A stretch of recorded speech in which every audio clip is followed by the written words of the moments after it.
Madame, Monsieur, bonjour. Merci de nous prêter attention à la une de ce journal. Séance plénière à l'Assemblée populaire nationale pour élire le président de la Chambre basse du Parlement en remplacement à Saïd Bouhadja. 317 députés ont voté oui pour l'unique candidat à ce poste, Mouad Bouchareb. Gigantesque projet d'aménagement et de dédoublement de voies dans la wilaya de Béjaïa, un point de jonction entre les wilayas du nord et les hauts plateaux. Il relie également la ville aux autres régions de l'est du pays. Artisanat dans ce journal pour découvrir des couffins traditionnels revisités et réalisés entièrement en feuilles de palmier. Mouad Bouchareb est le nouveau président de l'Assemblée populaire nationale. Le rapport de la Commission des affaires juridiques, administratives et des libertés de l'Assemblée populaire nationale relatif à la constatation de la vacance du poste de président de l'Assemblée a été adopté ce matin à la majorité des députés lors d'une séance plénière présidée par Al-Hajj Al-Aïb en sa qualité de doyen de l'Assemblée. Lors de cette séance, 317 députés ont voté oui, 1 contre et 2 députés se sont abstenus. La séance plénière consacrée à l'adoption de ce rapport a été boycottée par les députés de l'opposition. À l'issue de cette adoption, il a été question d'élire le nouveau président de l'Assemblée en remplacement à Saïd Bouhadja qui a fait l'objet d'un retrait de confiance de la part de la majorité des députés. Donc Mouad Bouchareb était l'unique candidat à ce poste du groupe. Il a été donc élu du groupe parlementaire du parti du Front de Libération Nationale. Le général de corps d'armée Ahmed Gaïd Salah, vice-ministre de la Défense nationale, chef d'état-major de l'armée nationale populaire, effectuera demain une visite de travail en première région militaire. Lors de cette visite, le général de corps d'armée procédera à l'inauguration de la société algérienne de production des explosifs à Hammamdallah dans la wilaya de Msila. Fin des travaux hier de la rencontre nationale sur la gestion des risques de catastrophes naturelles. La clôture a été présidée par le ministre de l'Intérieur, des collectivités locales et de l'aménagement du territoire, Nordine Bedoui, qui a insisté sur la nécessité d'interdire les constructions illicites aux abords des oued. Outre le renforcement et l'actualisation de la base juridique et institutionnelle, Nordine Bedoui a mis en exergue l'importance de promulguer des lois et des textes réglementaires en rapport avec ce thème national. Manel Boutouaba. Les participants à la conférence nationale sur la gestion des risques de catastrophes ont émis plusieurs recommandations à l'issue de leurs travaux de 2 jours, dont une meilleure identification des risques et une plus grande collaboration entre les centres spécialisés et les universités, la mise en place d'une base de données spécifique à chaque risque, en prenant en considération l'élaboration de cartographies relatives aux risques et d'un système d'information géographique spécial, mise en place de systèmes d'alerte spéciaux et création d'une commission chargée du suivi des risques, renforcement et actualisation de la base juridique et institutionnelle en l'adaptant à la cartographie des nouveaux risques.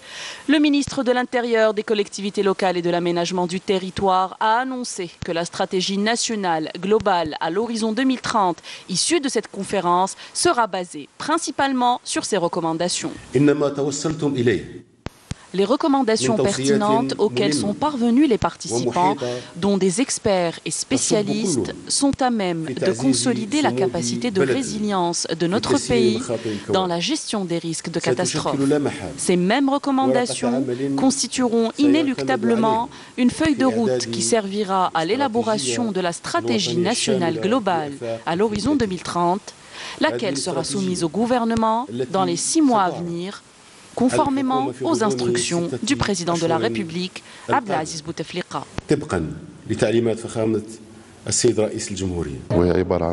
Ce sont des recommandations très pertinentes et nous nous sommes tenus, en tant qu'élus du peuple, de préparer le terrain au niveau local pour permettre leur concrétisation. Les ateliers organisés à l'occasion nous ont permis de soumettre toutes nos préoccupations relatives à ce dossier.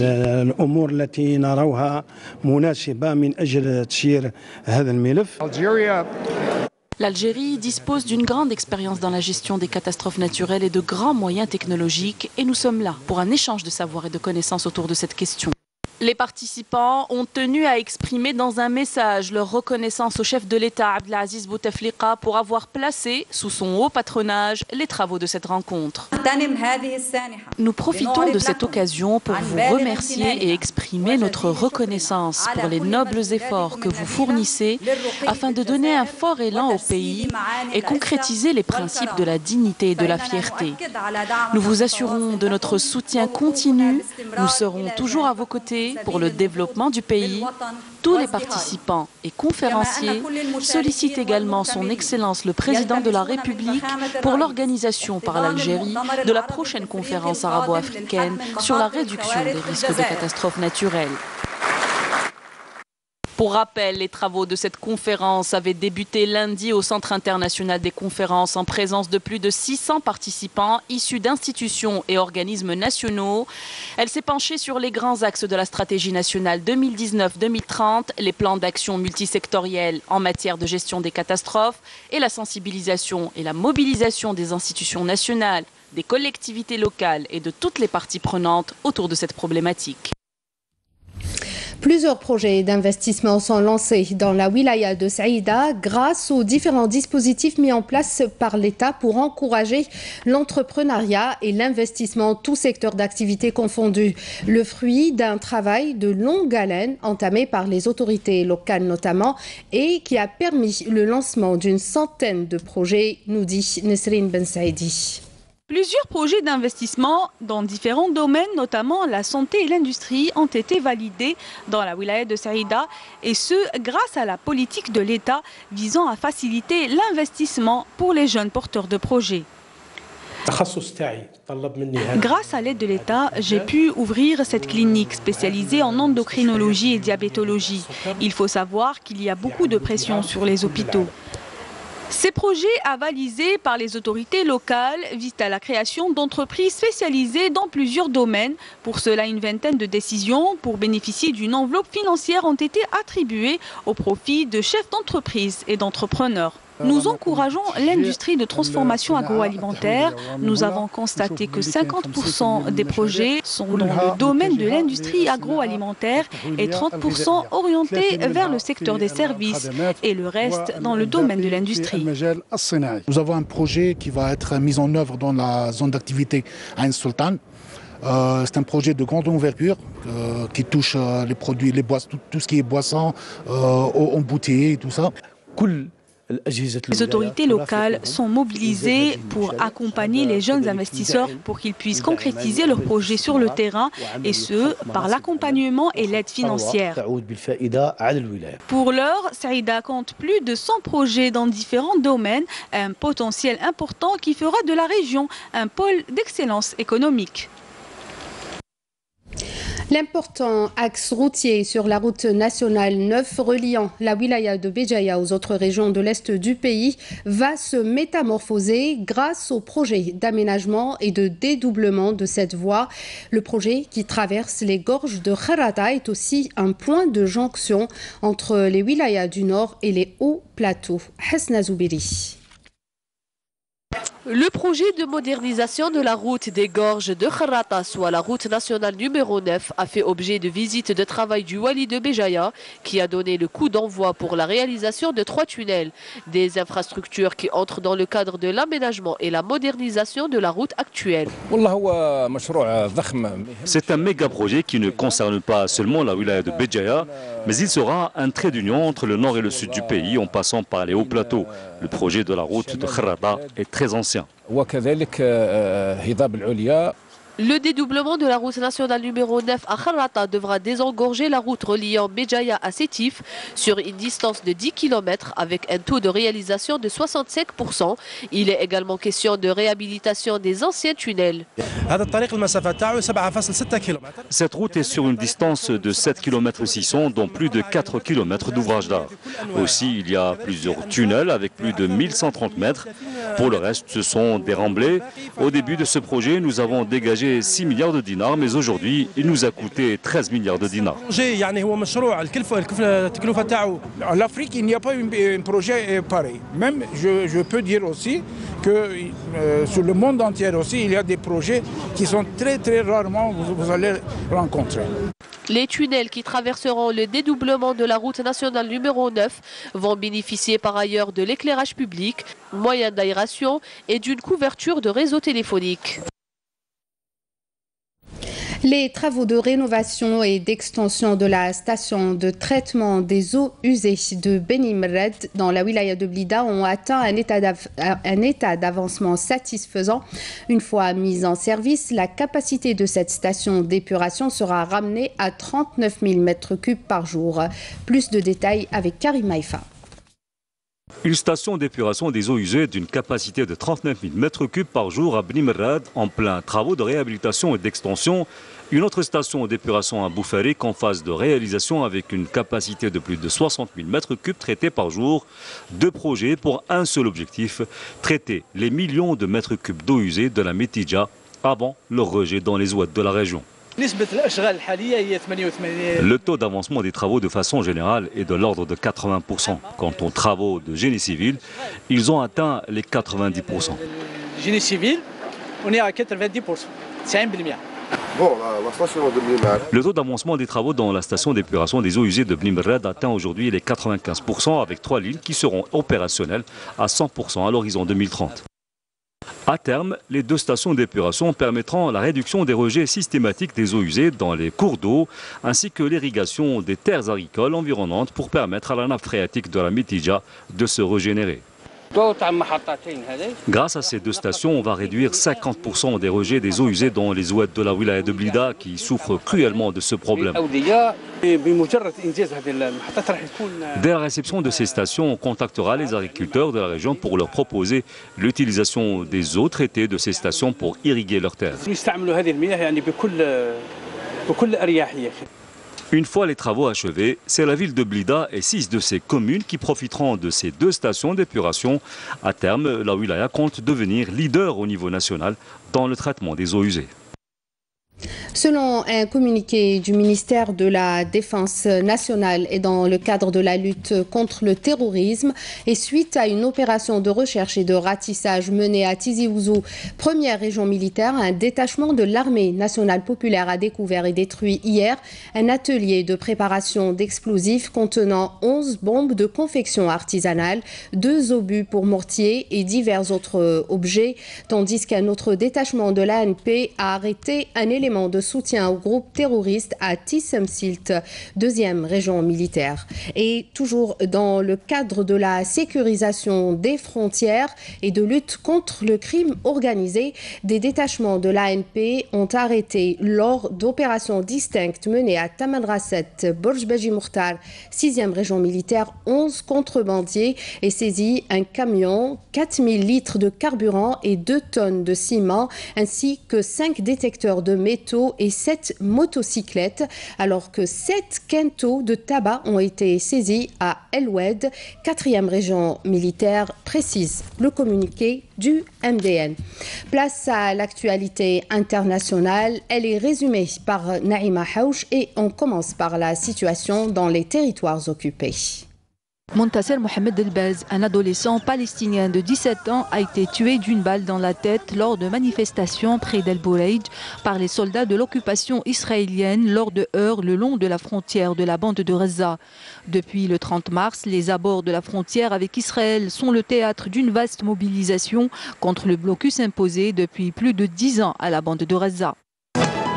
L'émissaire onusien pour la Syrie, Staffan de Mistura, doit arriver ce mercredi à Damas pour une visite destinée à lever l'opposition du régime syrien à la création d'un comité constitutionnel chargé d'élaborer de nouvelles constitutions.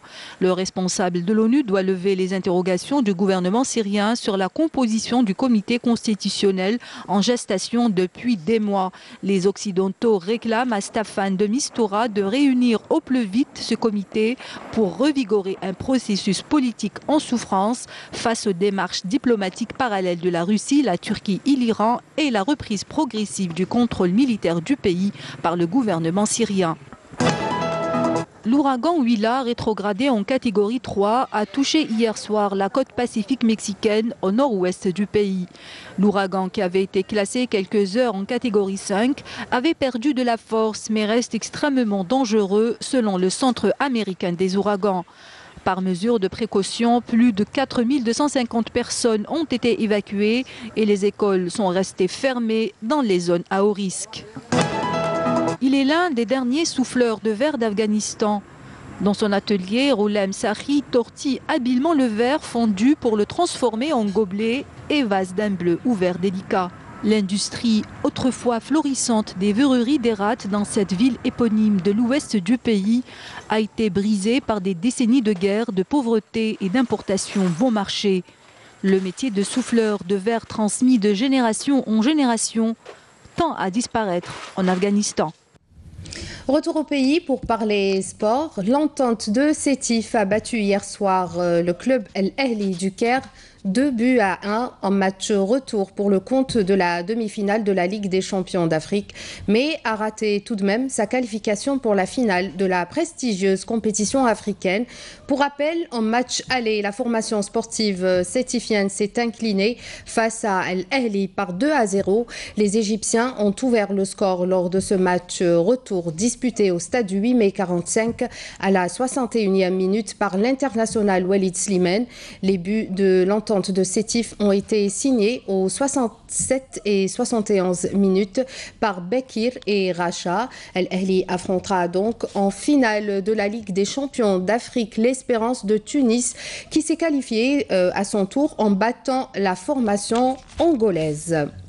Direction d'Elis dans la wilaya de Boumerdès pour vous faire découvrir des couffins et des paniers traditionnels revisités ornés de différents éléments décoratifs.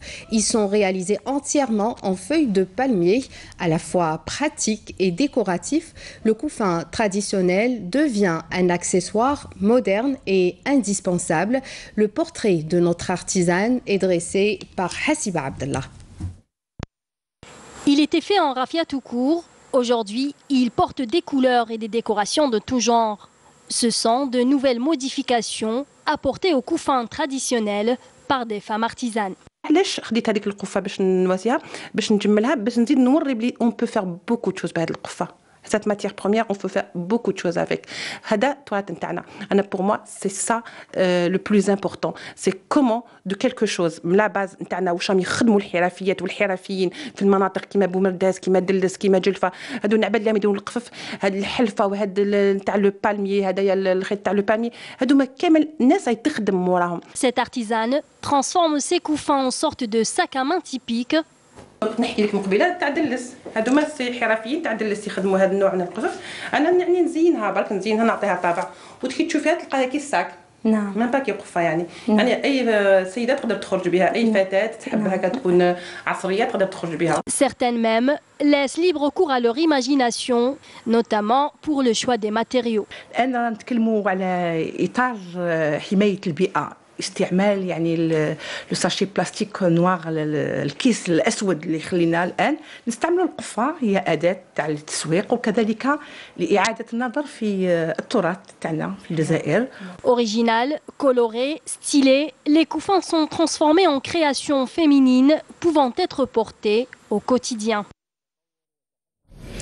Ainsi s'achève notre édition. Merci de nous avoir prêté attention. Prochain rendez-vous avec l'information ce soir à 19h avec Nadia Madassi. Tout de suite la météo présentée par Mina Abed.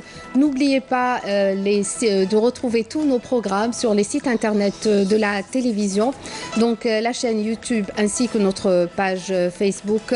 Excellente journée sur les programmes de Canal Algérie. Au revoir.